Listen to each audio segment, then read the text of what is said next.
DK넷 라디오 오늘의 핫 이슈입니다. 첫 소식입니다. 이 우크라이나 사태 관련해서 북대서양 조약기구 나토 지도자들이 공동 성명을 발표했죠. 그렇습니다. 24일 벨기에 브뤼셀에 있는 북대서양조약기구 나토 본부에서 나토 정상회의가 열렸습니다. 러시아의 우크라이나 침공에 맞서 대응 방안을 논의하기 위한 자리였습니다. 나토 지도자들은 회의를 마치고 공동 성명을 발표했습니다. 네, 이 공동 성명의 주요 내용을 좀 살펴보죠.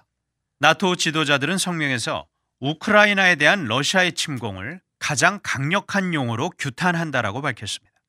정상들은 우크라이나의 주권과 독립, 영토 보전에 대한 변함없는 지지를 재확인하고 지난 3월 2일 유엔 총회에서 채택된 결의에 따라 블라디미르 푸틴 러시아 대통령은 즉각 전쟁을 중단하고 우크라이나에서의 모든 병력을 철수하라라고 촉구했습니다. 네, 우크라이나에 대한 지원도 언급이 됐나요?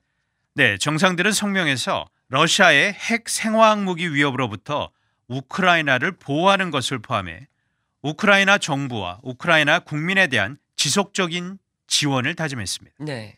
또한 우크라이나의 인도주의적 지원을 위해 다음 달에 나토 외무장관들이 후속 실무적 논의를 하기로 했습니다. 예. 정상들은 또 볼로디미르 젤렌스키 대통령과의 연대도 강조하기도 했습니다. 하지만 옌스 스톨텐베르크 나토 사무총장은 회의 후 나토가 우크라이나에 비행금지 구역을 설정한다거나 병력 또 전투기를 파견하는 일은 없을 것이라는 기존의 입장은 재확인했습니다. 역시 우크라이나가 나토 정식 회원국이 아니기 때문에 법적인 근거가 없기 때문이 아닐까 싶습니다. 네. 자, 이번 나토 정상회의에서 또 다른 어떤 이야기들이 논의된 게 있나요? 네, 나토 지도자들은 성명을 통해 나토 동맹국들의 안보를 지키기 위해 필요한 모든 조처 계속 취하기로 했고요. 나토 헌장 제5조에서 보장하고 있는 집단 안보 약속은 철통같이 굳건하다라고 강조했습니다. 네. 나토 정상들은 그 일환으로서 불가리아, 헝가리, 루마니아, 슬로바키아 등 이 4개국에 신규 나토 병력을 배치를 함으로써 동부 전선을 더욱 강화하기로 합의를 했습니다. 예. 나토 정상들은 또 한 목소리로 중국에 대해서 러시아를 지원하지 말라라고도 경고를 했습니다. 네. 이 나토 회원국이 아닌 우크라이나의 볼로디미르 젤렌스키 대통령도 서방 정상들을 향해서 발언할 기회를 얻었다고요? 그렇습니다. 젤렌스키 대통령은 나토 정상회의에서 화상 연설을 했습니다. 아무래도 지금 전쟁을 치르고 있어서 지휘를 하고 있기 때문에 직접 대면 참석은 못했고 네. 화상 연설을 통해서 전투기와 탱크 등을 포함한 효과적이고 제한 없는 이 지원을 호소를 했습니다. 젤렌스키 대통령은 또 나토 지도자들에게 지금 우크라이나는 서방과 러시아 사이에 회색지대에 있는 것처럼 느끼는 이들도 있겠지만 우크라이나는 모두를 위한 공통의 가치를 지키고 있다. 이런 또 말도 했습니다. 예. 젤렌스키 대통령은 앞서 지난 24일 밤 화상 연설을 통해서는 세계 국민들에게 자국과 연대의 거리로 나서달라 이렇게 반전 시위에 함께해달라고도 촉구하기도 했습니다. 네. 자, 이 러시아의 우크라이나 침공 사태가 한 달 때 이어지고 있는데 이를 논의하기 위해서 미국과 서방 지도자들이 한자리에 모인 거네요. 맞습니다. 유럽과 이 미국 등 서방 국가 정상들이 24일 벨기에 브뤼셀에서 러시아의 우크라이나 침공에 대한 공조 방안을 논의를 한 것입니다. 나토 정상회의가 먼저 끝이 났고 이어서 G7 주요 7개국 긴급 정상회의가 이어졌고 유럽연합 EU 특별 정상회의도 함께 진행이 됐습니다. 네. 모두 굵직굵직한 대규모 정상회의인데 이렇게 한꺼번에 열리는 것 이례적인 일 아닌가요?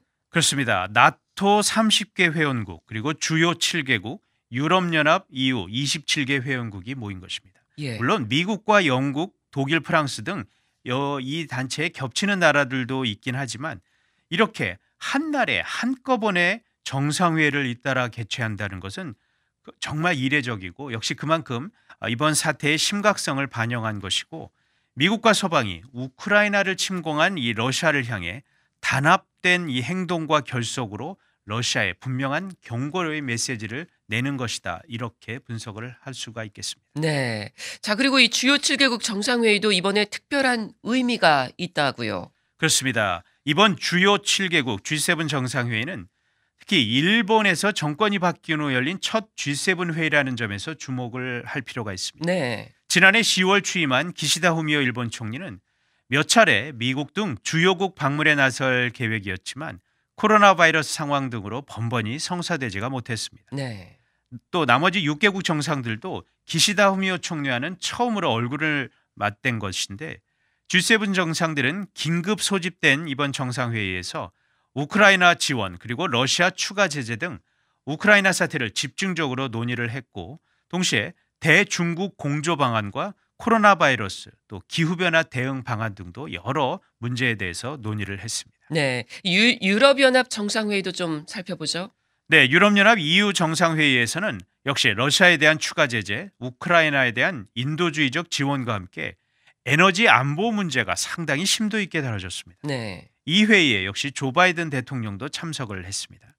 현재 미국과 영국은 러시아산 원유와 가스 등에 대한 수입 금지를 잇따라 발표하면서 러시아에 대한 압박 강도를 상당히 높이고 있지만 근데 EU는 회원국 간에 이견이 있기 때문에 사실 이 합의를 보기가 쉽지는 않습니다. 예. 이 유럽은 러시아 에너지 의존도가 높은 편 아닌가요? 그렇습니다. 유럽은 전력의 90%가 천연가스입니다. 그리고 이 전체 가스 수입의 40%를 러시아에 의존을 하고 있습니다. 네.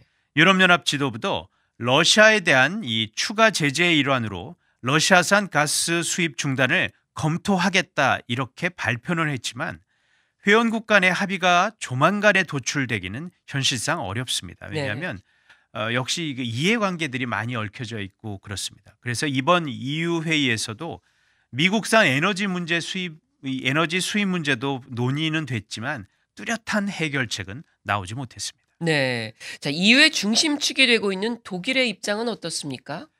올라프 숄츠 독일 총리는 러시아산 원유와 가스 수입 금지는 사실상 불가능하다라는 입장입니다. 숄츠 총리는 23일 독일 의회에서도 이 같은 조처는 독일과 그리고 다른 유럽 국가들의 경제와 사회에 심각한 영향을 미치게 될 것이라고 반대의 뜻을 분명히 밝혔습니다. 네. 다만 러시아 에너지 의존도를 가능한 한 빨리 줄여나가겠다라고는 강조를 했습니다. 네, 잘 들었습니다.